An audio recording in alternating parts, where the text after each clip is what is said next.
Bien, chers amis, nous allons poursuivre notre étude. Alors, il nous reste à réaliser une chose que je vous ai promise ce matin sur le chapitre 7, c'est cette durée, cette période de 1260 jours, 1260 jours année, voir comment nous la comprenons, et puis compléter avec le reste de l'étude du verset 25, et en particulier la manière dont cette petite corne s'y prend pour attaquer le peuple de Dieu.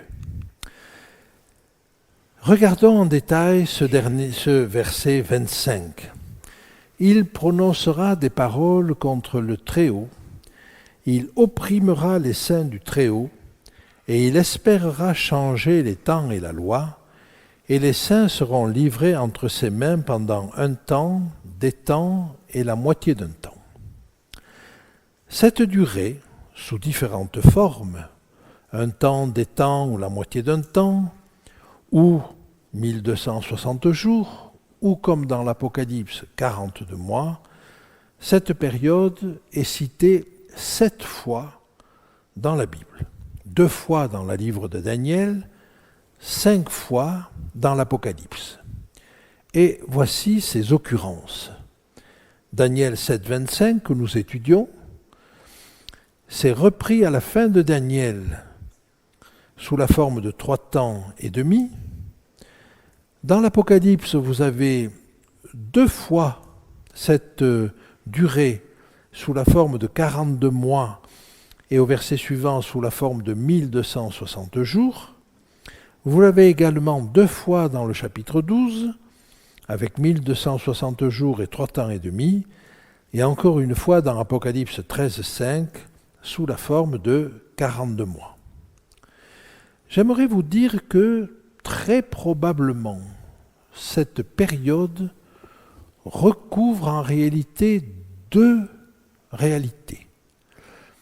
Et je vous ai dit tout à l'heure que si le livre de Daniel nous permettait de voir l'action de la petite corne ou de cette force de la fin sous une forme globale, le livre de l'Apocalypse, lui, nous donnait 2 indications d'activité pour cette entité. Une pendant le Moyen-Âge, et puis une blessure mortelle qui intervient, et puis une deuxième période d'activité après la guérison de cette blessure mortelle. Et je crois qu'il y a effectivement, mais ça je vous en ai parlé avec l'Apocalypse, 2 applications à cette durée. Une application pendant le Moyen-Âge et une application à la fin des temps. Alors je vous ai mis là ce à quoi je pense que ça correspond. Apocalypse 13, il me semble que ça correspond à la fin. Les 2 précédentes au chapitre 12 correspondent à la période du Moyen-Âge qui nous est citée dans Daniel. Apocalypse 11, les 2 occurrences me paraissent liées à la fin. Et puis Daniel 12 me semble lié à la période de la fin, mais également peut-être à la période du Moyen-Âge, et puis Daniel 7, à mon sens, nous parle des 2 à la fois. Je n'insisterai pas sur cette durée, mais par contre, il y a quelque chose qui est très intéressant, c'est que la période qui correspond au Moyen-Âge, dans Apocalypse 12, et qui est citée 2 fois, une fois au verset 6 et une fois au verset 14, nous permet de comprendre comment il faut comprendre ce un temps, des temps et la moitié d'un temps.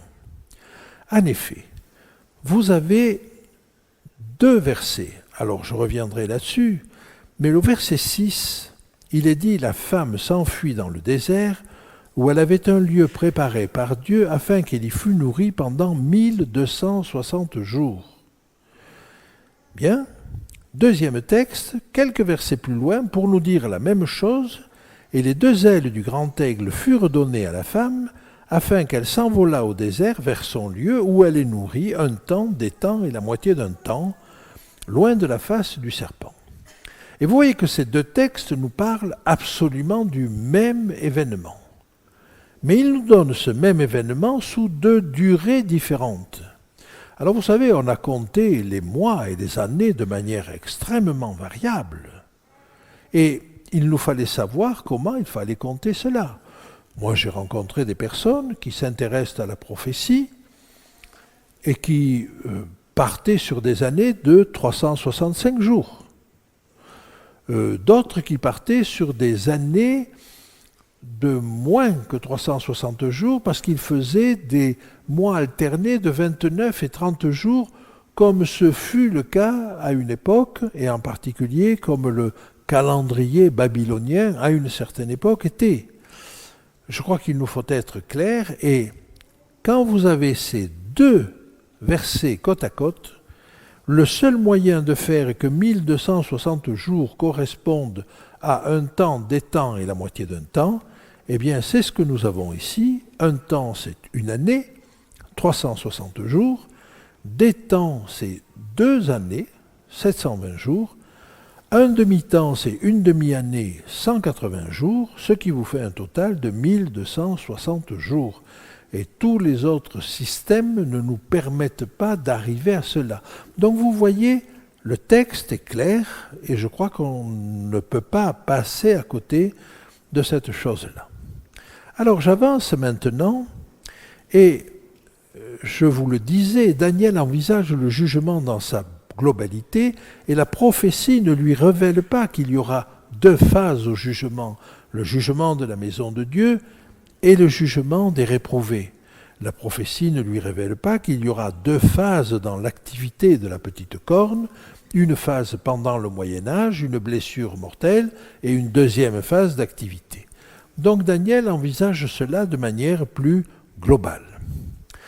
Alors, reprenons ce texte de Daniel et regardons-le en détail. Les 10 cornes, ce sont 10 rois qui s'élèveront de ce royaume, donc l'Empire romain, nous l'avons compris, le 4e animal, et dans un deuxième temps, dans la suite, en d'autres termes, quand l'Empire romain lui-même s'effondrera et qu'il donnera naissance à une kyrielle d'États plus petits, symbolisés par ces 10 cornes, c'est-à-dire le démembrement de l'Empire romain. Après cela, un autre s'élèvera après eux, il sera différent des premiers et il abaissera 3 rois. Nous avons déjà vu ces choses-là. Il prononcera des paroles contre le Très-Haut, verset 25. Il opprimera les saints du Très-Haut.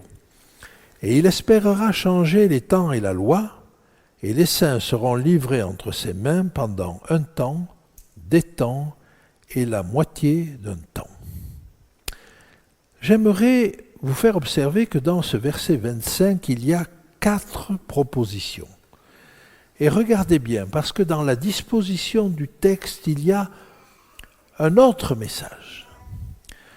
Il prononcera des paroles contre le Très-Haut. Il attaque le Très-Haut, Dieu.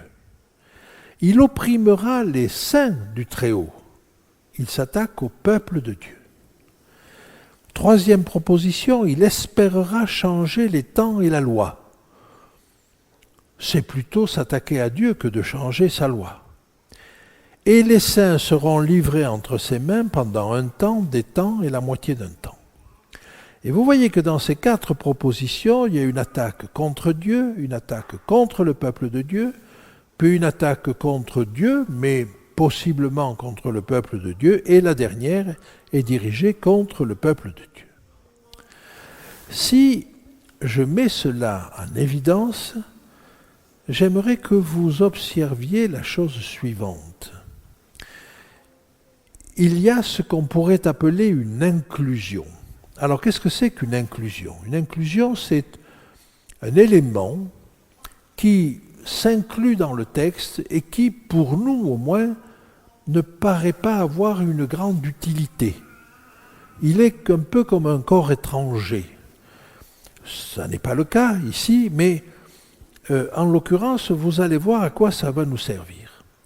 Et quand cette inclusion est comprise entre deux textes qui rappellent la même idée, alors cette idée-là, qui encercle l'inclusion, nous permet de comprendre quelle est la raison de cette inclusion.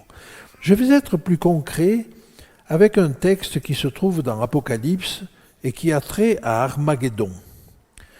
Et vous allez comprendre cela. Je vous amène donc au chapitre 16 et je vous invite à regarder ce qui se passe au chapitre 16 à l'occasion de la 6e coupe. À partir du verset 12, donc le 6e versa sa coupe sur le grand fleuve, l'Euphrate, et son eau tarit, afin que le chemin des rois venant de l'Orient fût préparé. Alors je vis sortir de la bouche du dragon, de la bouche de la bête et de la bouche du faux prophète 3 esprits impurs semblables à des grenouilles, car ce sont des esprits de démons qui font des prodiges et qui vont vers les rois de toute la terre, notez bien, afin de les rassembler pour le combat du grand jour du Dieu Tout-Puissant. Verset 15. Voici, je viens comme un voleur, heureux celui qui veille et qui garde ses vêtements afin qu'il ne marche pas nu et qu'on ne voit pas sa honte. Et là, peut-être, vous ne voyez pas le lien entre le verset 14 et le verset 15. Et le verset 16 reprend l'idée du verset 14 et ils les rassemblèrent dans le lieu appelé en hébreu Armageddon. Pour vous permettre de mieux comprendre ce que j'ai à vous dire, ce que je veux vous dire, je vous propose de lire le verset 14 et le verset 16 à la suite, en sautant le verset 15. Ce sont des esprits de démons qui font des prodiges et qui vont vers les rois de toute la terre afin de les rassembler pour le combat du grand jour du Dieu Tout-Puissant. Ils les rassemblèrent dans un lieu appelé en hébreu Armageddon. Quand je vous lis les choses comme ça, est-ce qu'il vous semble qu'il manque quelque chose? Non. Il y a des esprits impurs qui vont vers les rois de toute la terre pour les rassembler. Verset 14. Et ils les rassemblèrent dans un lieu appelé Armageddon. Il n'y a pas de manque, il n'y a pas de, si vous voulez, il n'y a pas de défaut dans la phrase. Simplement, il y a une inclusion du verset 15. Parce qu'on peut se poser la question, il les rassemble pourquoi? Dans quel but? Quel est l'objectif? L'objectif ne nous est pas dit. Et quelque part, il nous est suggéré par l'inclusion. Alors si je vous lis maintenant l'inclusion en vous disant, mais l'objectif du rassemblement, on va le comprendre là avec le verset 15. Voici, je viens comme un voleur, heureux celui qui veille et qui garde ses vêtements afin qu'il ne marche pas nu et qu'on ne voit pas sa honte. Est-ce que ça vous suggère quelque chose? Et là, on se rend compte que l'objet du rassemblement, c'est pour faire honte au peuple de Dieu. Et lui faire honte, en l'occurrence, c'est qu'il marche nu. C'est-à-dire qu'il n'ait plus cette couverture, qu'il n'ait plus ce vêtement blanc qui lui est accordé par la foi, comme ça nous est dit un petit peu plus loin au chapitre 19. Et vous voyez donc que l'objectif de ce rassemblement, c'est de faire tomber le peuple de Dieu. Donc vous voyez, l'inclusion va nous montrer comment et quel est le but de ce rassemblement, même si ça n'est pas dit en clair. Eh bien, j'aimerais que vous regardiez ce texte de Daniel 7, 25 avec cette inclusion. Il opprimera les saints du Très-Haut. Deuxième proposition. Quatrième proposition, et les saints seront livrés entre ses mains pendant un temps, des temps et la moitié d'un temps. Il opprimera les saints du Très-Haut. Mais comment? Par quoi? De quelle manière? Et là, c'est l'inclusion qui va nous le dire. Il espérera changer les temps et la loi. C'est-à-dire que la persécution du peuple de Dieu va se faire à travers le changement du temps et de la loi. Et vous voyez que ce système, ce procédé littéraire, devrais-je dire, nous permet de lire quelque part un peu entre les lignes et de comprendre des choses qui ne sont pas forcément expliquées de manière tout à fait explicite.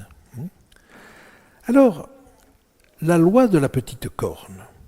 Notez que la persécution du peuple de Dieu se trouve de part et d'autre de la modification de la loi, c'est dire que la persécution portera sur un changement de loi. Et à ce titre-là, le texte de Daniel, tout en étant beaucoup plus court, nous dit la même chose que le texte de l'Apocalypse au chapitre 13, où il est question d'une loi, d'un décret, qui, le décret sur la loi, un décret de mort, si vous voulez, sur quiconque ne portera pas la marque de la bête. En l'occurrence, si on comprend ce qui se passe là, c'est un décret qui devrait pousser le peuple de Dieu, qui résistera, mais qui devrait pousser le peuple de Dieu à transgresser la loi. J'avance encore et j'aimerais vous montrer ceci. Dans les deux cas, c'est-à-dire dans le texte de Daniel et dans le texte de l'Apocalypse, nous avons tellement d'éléments semblables qu'on peut comprendre qu'il s'agit du même événement. Dans les deux cas, le peuple de Dieu est vaincu. Dans les deux cas, il y a une durée de 3 ans et demi. Dans les deux cas, c'est une loi qui opprime. Dans les deux cas, il y a la présence des 10 cornes. Quand vous voyez tous ces éléments de ressemblance, vous vous dites, là, nous sommes vraiment sur le même événement. Alors, quelle est cette modification de la loi ? Elle porte sur le 2e commandement, il a été supprimé. Pour arriver à 10, on a dédoublé le 10e, qui est sur la convoitise, et on l'a séparé entre la convoitise des biens du prochain et la convoitise du conjoint du prochain. Et puis, il y a le 4e commandement. Et là, le 4e commandement a été modifié. Et il a été modifié, vous savez comment, le jour du Seigneur, qui au départ est le sabbat, a été transformé en jour du Seigneur dimanche. L'expression jour du Seigneur est une expression qui est employée dans le livre d'Apocalypse. Et c'est l'apôtre Jean qui nous dit « Je fus ravi au jour du Seigneur ». C'est une expression qui est aussi employée dans le reste du Nouveau Testament. Mais elle est à double sens et on lui donne en général 2 sens distincts. Le jour du Seigneur, le jour du retour du Seigneur, le jour de gloire du Seigneur, et puis le jour du sabbat. Dans les textes de l'apôtre Paul, ou dans les autres textes du Nouveau Testament, c'est un génitif qui est employé, c'est-à-dire « émera tout curieux », le jour du Seigneur, littéralement. Et dans tous ces cas-là, le sens assez clair, c'est le jour du retour de Jésus. Mais dans l'Apocalypse, c'est différent. C'est émera kuriake. Alors si on voulait, c'est un adjectif et pas un génitif qui est employé, c'est-à-dire c'est le jour seigneurial. Est-ce que c'est la même chose ? Eh bien, je ne crois pas. Parce qu'en réalité, le jour seigneurial fait allusion, fait référence, fait écho, si vous voulez, à une chose qui existait à l'époque et qui était le jour impérial. Et le jour impérial, c'était le jour où on adorait l'empereur. Et par conséquent, si le jour où on adorait l'empereur, et en l'occurrence c'était le dimanche, le jour seigneurial par opposition, évidemment, c'est le jour du samedi. Et quand l'apôtre Jean dit qu'il a été ravi en esprit au jour seigneurial, Emera Kyriake, alors à ce moment-là, il veut dire qu'il a été ravi en esprit un sabbat. Et donc vous voyez que, suivant que l'on traduit jour du Seigneur ou jour seigneurial, eh bien on n'a pas le même sens. Alors effectivement, ça fait partie de ces nuances qu'il faut retrouver dans le texte, même si ça n'est pas parfois bien clair pour le lecteur qui n'a pas ces données-là. Je veux vous dire par là que nous avons besoin de connaître ces choses-là. Alors, sur le 4e commandement, vous le savez, il est dit « Souviens-toi du jour du repos pour le sanctifier. Tu travailleras 6 jours et tu feras tout ton ouvrage, mais le 7e jour est le jour de repos de l'Éternel ton Dieu. Tu ne feras aucun ouvrage, ni toi, ni ton fils, ni ta fille, ni ton serviteur, ni ta servante, ni ton bétail, ni l'étranger qui est dans tes portes. Car en 6 jours, l'Éternel a fait les cieux, la terre, la mer et tout ce qui y est contenu, et il s'est reposé le 7e jour. C'est pourquoi l'Éternel a béni le jour du repos et l'a sanctifié. » Cette loi de la petite corne, en modifiant le jour du sabbat, a modifié d'un seul coup les temps et la loi. La loi, parce que la loi de Dieu a été changée, mais le temps, parce que c'est le temps de l'adoration qui a été changé. Alors me direz-vous, mais est-ce que c'est important ? Est-ce que c'est important ? Si de bonne foi on observe un jour plutôt que l'autre, est-ce que ça n'est pas la même chose ? Je suis sûr que Dieu regarde au cœur et que beaucoup de personnes qui agissent sans connaissance de ce problème seront reconnues par le Seigneur. Mais je suis persuadé d'un autre côté que le problème, le sujet, viendra beaucoup plus que nous ne l'imaginons sur la place publique. Et le problème deviendra aigu. Et à ce moment-là, est-ce que ce sera important ou non, alors que le sujet sera débattu ?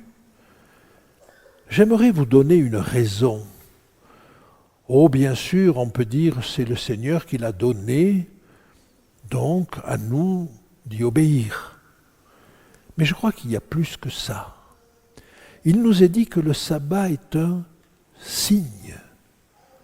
Un signe de quoi ? Un signe qu'on est de bons chrétiens ? Non. C'est un signe auquel on connaîtra que c'est moi, l'Éternel, qui vous sanctifie. Voilà ce que nous dit le texte. Un signe auquel on connaîtra, un signe auquel vous connaîtrez, nous dit un autre texte, que c'est moi l'Éternel qui vous sanctifie. Mais quel lien avec cette importance du sabbat ? Est-ce qu'on n'exagère pas quelque chose ? Est-ce qu'on ne porte pas au pinacle un sujet qui n'aurait pas autant d'importance que cela ? Je crois que c'est très important. Et je vais vous dire pourquoi je crois que c'est très important.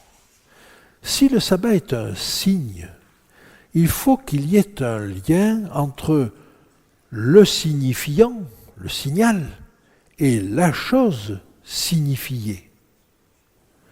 Quel est ce lien ? Quel est ce signe ? Le signe du sabbat, c'est un signe de repos. C'est un signe par lequel on indique que l'on ne compte pas sur ses œuvres, mais qu'on compte sur les œuvres de l'Éternel.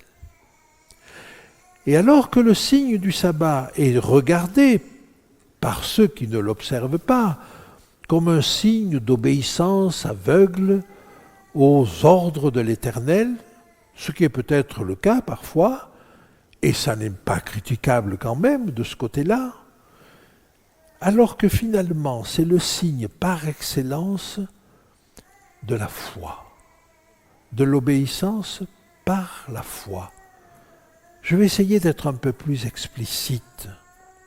Quand je me repose le sabbat, je signifie par là que je ne compte pas sur mes œuvres pour me sanctifier. Le sabbat est un signe auquel on connaîtra que ce n'est pas vous qui vous sanctifiez, c'est moi qui vous sanctifie.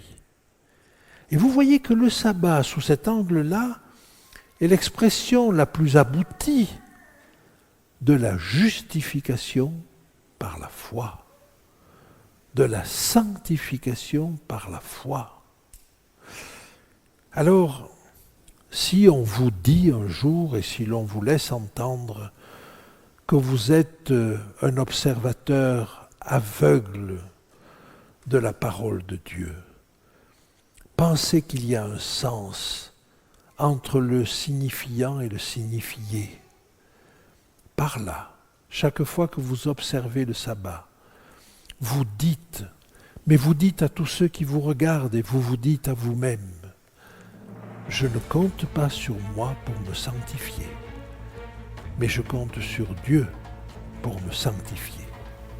Et c'est là l'expression la plus ferme et la plus aboutie, non pas d'une obéissance aveugle, mais d'une confiance par la foi dans l'œuvre rédemptrice de Jésus-Christ.